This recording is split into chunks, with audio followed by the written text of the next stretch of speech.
Just a brief introduction. Thanks for everybody for coming out today. Just a little heads up. What we're going to be doing this first session is more of a workshop type format. So for those of you that come to singings in the past, this isn't just a singing. We're working on evaluating things in our own lives, things as a congregation, things that have happened, where we are currently, where we've been in the past, and where we're going in the future. So T-Bone had some great ideas about using this first hour as kind of a workshop. So even if you're not a member of this congregation, I think this will be extremely beneficial for reflection and renewal and rebuilding and hope for you. So T-Bone, who is visiting with us from Sacramento, will kind of take this first session. We'll go for roughly an hour. We'll go to around 3 o'clock or so, give or take. And then Cody Harrison, who's visiting with us from Raleigh, will have the second session. So we'll take a 5 or 10 minute break when that time's appropriate. So at this time, I'm going to turn it over to T-Bone.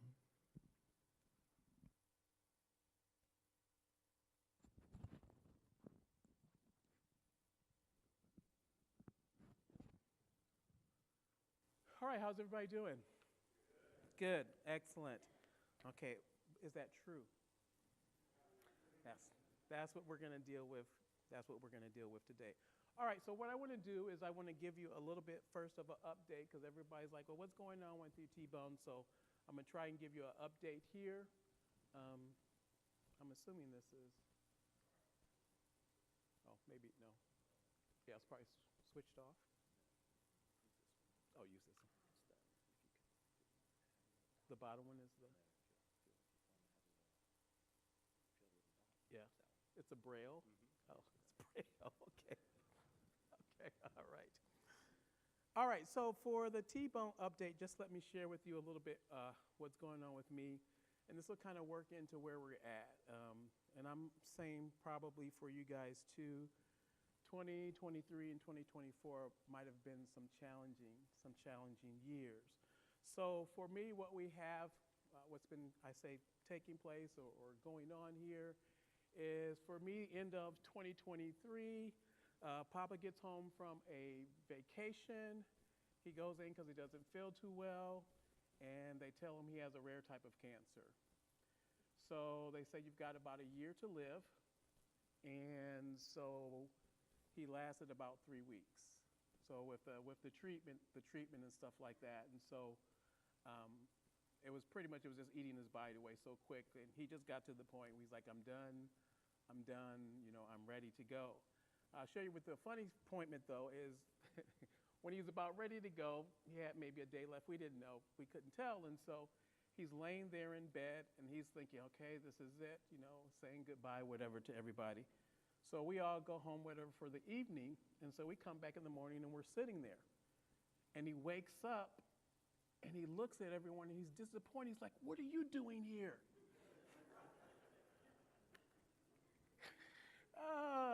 So he's like, wait a minute, if I crossed over, this isn't the right place. So we all had a chuckle on his bed, and then the next day, so he actually transitioned. So that happened. Then beginning, of course, 2024 for me. So you guys know the reason I'm called T-Bone, because I was hit by 2 cars in the past, and so we knew that this time was coming, but we just didn't know when. They would say later, whatever, in my 70s. Well, let's just say, it's accelerated. So it's here now, and I always said, well, how would I know when that time gets here? And they said, well, we'll feel like someone's taking a knife, and they're going down your spine, right, with the knife. And so that started happening, and then my leg would shut down, and I wouldn't be able to walk, so then I had to do the cane. So during that time, you guys met Phil from last time, who was here with me. So Phil was driving me around to all the congregations that I was preaching at, right? So each Sunday we get in the car. Sometimes he have to lift my legs and whatever and put me in the car. Off we go, and then we would just keep going. So that's what was going on. So now, right now, I'm on the cane. We're doing we're trying to do much alternative stuff as possible. So spinal decompression, those different type of things. So we're trying to get to the point where hopefully we'll have better results than having to do surgery, right, or ending up in a wheelchair. So those are kind of the two options. So while that's going on, I have 2 kidney surgeries that take place. So kidney stone, I go to the emergency. It's 8 millimeters, and usually they just operate when it's that big. They send me home with some medicine and like, oh, you're going to be okay. So I'm at home for 4 days. I'm like, things aren't getting better, right? And so then I get to the doctor, and the doctor's like, what are you doing? We need to operate on this. So they try to operate on me. But because of where the stone was and then how long I hadn't been there, it backed up and it was damaging my kidney. So then they couldn't do the surgery. So they got in to do the first surgery. They're like, oh, we can't go any further. So then they just put a stent in. And so they gave me about 6 to 8 weeks to heal. And then they went back in the second time, right, and then blew up the kidney stone. And I just told them, I said, I know the procedure is usually you break it up and then you have people to urinate it out. I'm like, doctor, while you're in there, I want you to suck out everything possible, because I don't want to be going through this. And he did. He did a good job, okay? During that time, I want to thank you guys, because you guys were sending me meals. You guys were helping with medical bills. And you're a great family. So thank you so much for those who reached out to me during those times. The thing was, I was still going, so I was still doing song workshops still. And then in California, it's not really something new, because you guys know I got one of my degrees in psychology and counseling. So I've been using that in the California area because we had a lot of issues with the COVID. So we had a lot of fractured, split congregations, and so I've been going around and helping those congregations to rebuild. The one I had up there, I've been working with them for the last 2 years. They went down, I think they were close to 3-something, whatever, but down to 100 after the fracture, the split. Came in, worked with them, new things, new ideas. And now they're up to 185, right? And this is from people from the community, right, that are coming in. So it's been a wonderful thing to see and a great thing to see, but as I call it, the hedge highway ministry. That's what Jesus says, go out to the hedges and the highways, and that's what I've been working with them to do, and the people are coming. So I just want to say to you, it can be done, right? And I just want you to think about, even this time, we're all going through different things, but what I want you to think about during this time is you can rebuild, and you can rebuild in such a way that you will attract the world to Jesus. Because that's what we're here, we're here to do.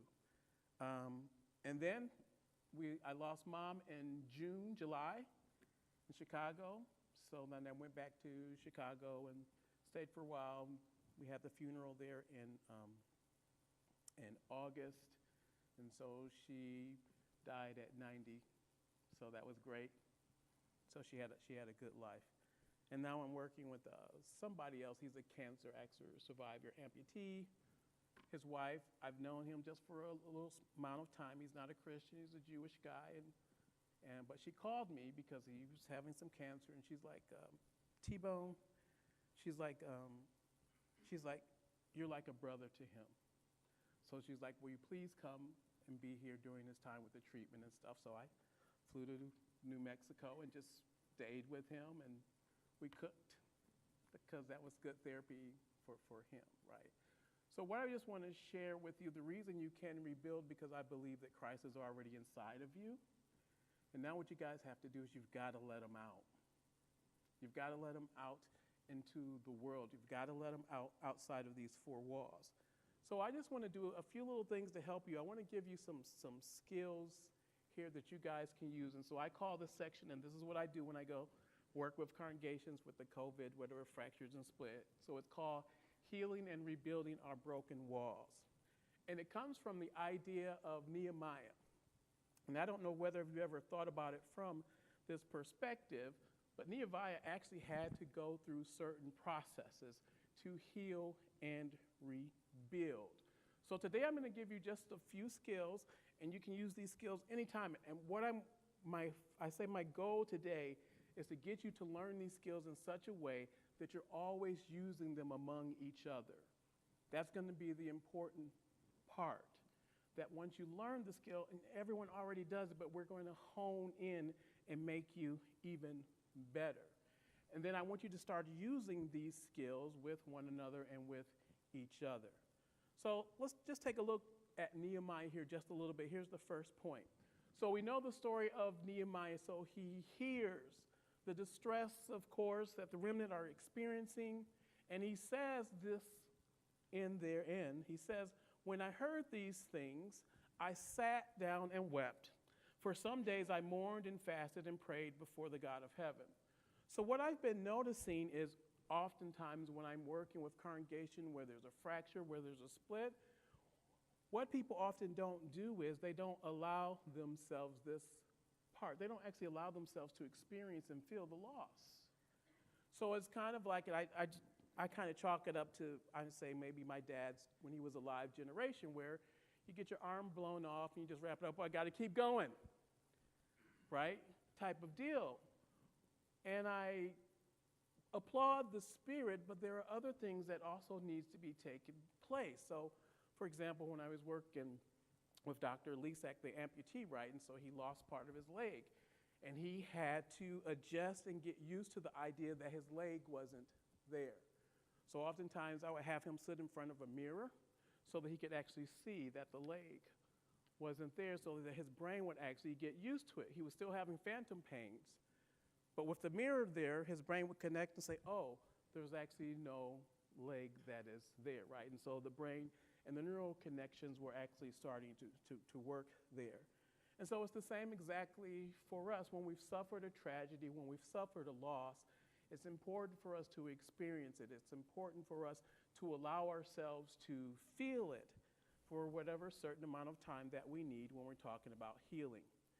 Now, here's the other part when we talk about Nehemiah and what he experienced. So the second thing I want you to notice is that when the king asked him, he's like, "Yo, Nehemiah, what's going on with you?" So Nehemiah doesn't just freeze up and like, "Oh, everything's going to be okay." He's like, "This is the deal. This is what's going on." And so what he did was he shared the experience of the loss with the king. We have an opportunity to go back and just to read that once again and see. So what we're going to do is we're going to take that idea from Nehemiah and we're just going to use it here just for the next few minutes. So what I want. Okay. So this is called an active listening exercise or active listening skill. So what each one in the group is going to do, you're going to actually listen to each other. Now, here are the rules to this. So if you're an active listener, guess what you're going to do? Listen. Very good. Excellent. I love this. Okay, so now, as an active listener, one person's going to start off talking. Everyone else in the group, you're not allowed to say anything, no questions, no nothing. You're just listening. You're holding the space for that person, okay? Now, you can use nonverbal communication. You can smile. You can nod. You can look empathetic maybe at what they're saying. You're like, wow, I can relate to that, but you're not going to say anything. Now, here's the key. As they're talking, don't allow your mind to wander, right? "Oh, I remember when I..." Stop it. Okay? That's what you do, brain. Just stop it. Don't allow it to wander. Okay? So resist the urge to think about, like a follow-up question, because you're not asking anything. You're not saying anything. You are simply listening. Now, as the person is talking, if they go silent, then just lovingly look into their eyes and just hold that space for them, right? That's what you're doing. You're holding that space for them. And so then as you create space for this person, what you're doing is you're listening for context, not content. Context means you're looking at oh, what's going on with their face when they talk about that? Or you're listening to the actual words that they are actually using. You're not taking any notes, writing anything down. It's all mental. Okay? All mental. All right. So now deciding your groups, who's going to start out talking? Okay? Yeah, I'm not going to tell you yet. So decide who's going to talk.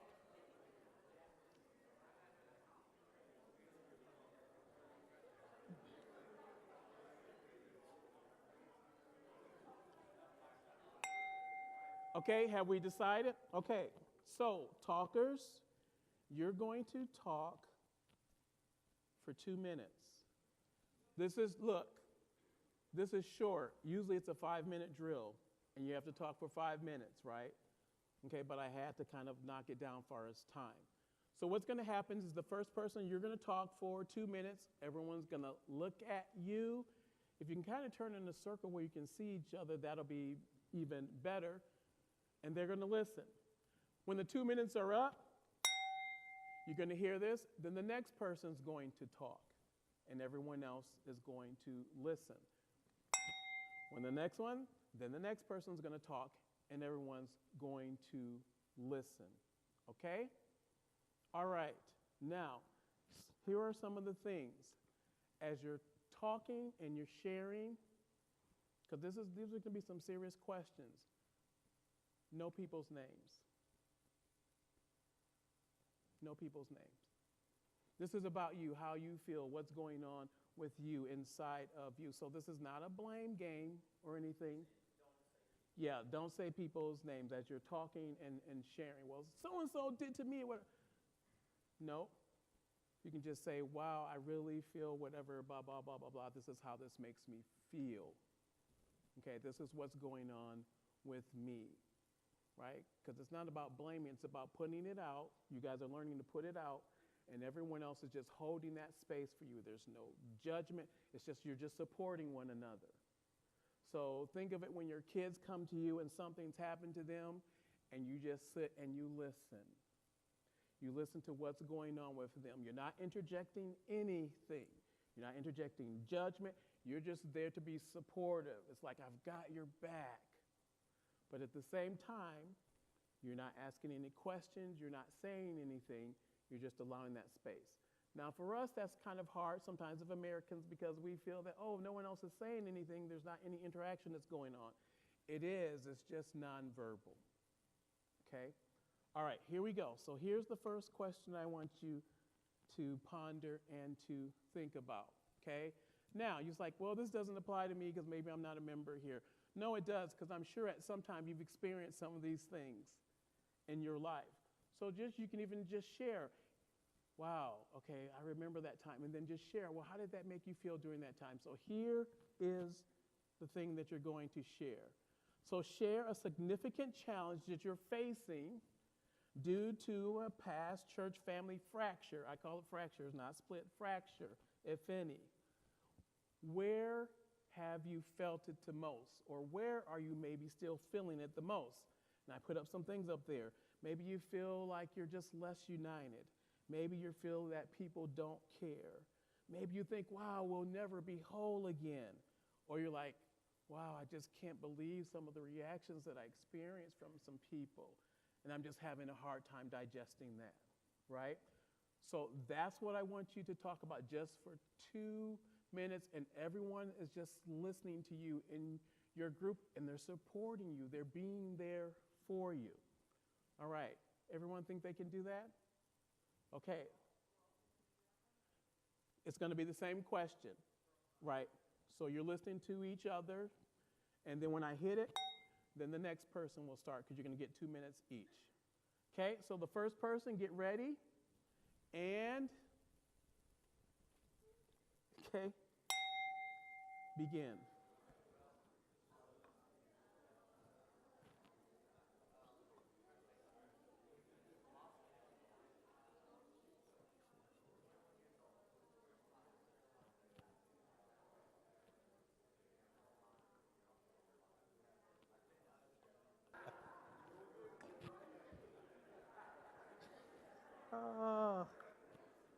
You guys thought I was torturing you. No, no more, no more. Okay, so I want to share with you, this is a very powerful tool, right? Very, very powerful tool. I use it oftentimes when I'm working with couples and those different type of things, but just to hold that space for someone to share that. I'm going to share with you, so one of the other congregations, this was one of the persons for them, what was going on. And so they said, this was a COVID moment, and they said, what really affected or shook me to the core were the visceral negative reactions I experienced from some of the people. I felt like I had been duped. We all have our bad sides, me included, but I just wasn't prepared for the lashing out, and it doused the fire inside of me with ice water, right? So that's what they kind of felt. Now, what we're going to do is, as we move, we're going to get to something. So first of all, what you're going to do is you're going to thank everyone in the group right now for creating and holding a non-judgmental space for you.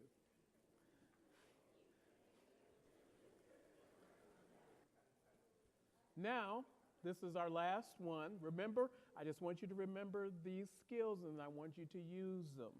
So now you're going to break up into groups of 5 again with the same color. Same color. Okay, so for this question, this is what you're going to do.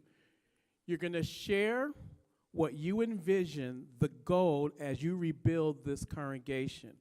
So what will it look like? How will it feel? What will be the powerful traits that attract others to this family here or wherever you are? Or in what part do you want to play in rebuilding it? Okay, so we've, like Nehemiah, we've talked about the loss, but then you notice he gets up and it's like, okay, so this is what we have to do. So now what do you envision as the goal as you try to rebuild this congregation? What do you want it to look like? What do you want it to feel like? What are those traits that you want this congregation to have? And then on your part, what do you want to do to help rebuild it? Okay? So you're going to get 2 minutes just to talk about that. There'll be a lot of stuff. That's fine. Now, I'm going to be coming around and I'm going to be giving each of your groups something to write with. And then once we finish, what you're going to do is you're going to write on there one word for you as you rebuild. What do you want it to look like? I want a group that's going to be passionate, okay? So then you'll put passionate on there. I want a group that's going to be stunning, whatever. Then you'll put stunning on, and you're going to actually wear it for the rest of the day. And those that are brave, I'm going to ask you to wear it tomorrow, too. You don't have to, but if you can. But there's just something when we talk about the brain, and the brain seeing what other people like. This is where we're going. This is where we're headed. Okay? All right, so let me go back. So here's the question right there. You're going to share. So once again, you're going to get 2 minutes. All right? Ready? And I'll be coming around passing out the markers to you. And begin.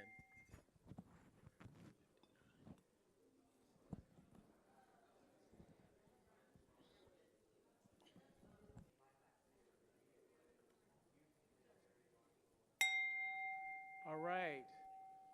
So now on your name tags, write down 1 or 2 words, whatever from that vision that we talked about. Like, oh, I want us to have a more passionate whatever congregation, or I want us to have a more loving congregation, or I want us to have a bold, whatever it is, put that 1 word or 2 words on, and then what you're going to do is you're going to actually wear it for the rest of today. And if you're brave, feel free to wear it tomorrow. No, everyone has a different word, whatever your word is when you were talking, so that everyone else can see it.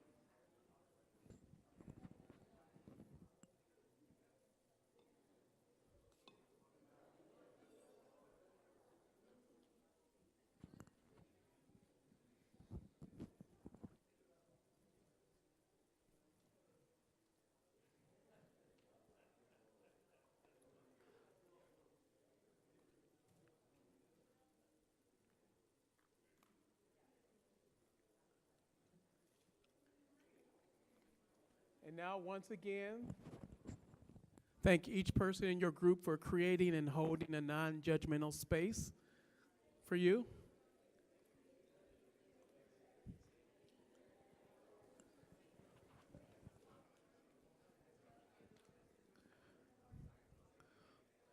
I want to thank the young people for participating. It was great hearing the things that you guys were talking about over here, and I want you to realize you're a part of this. Don't think that just because of your age that you're not important and what you have to say doesn't matter. Okay, because it does. So thank you so much for participating. All right, I'm going to end my section with a song,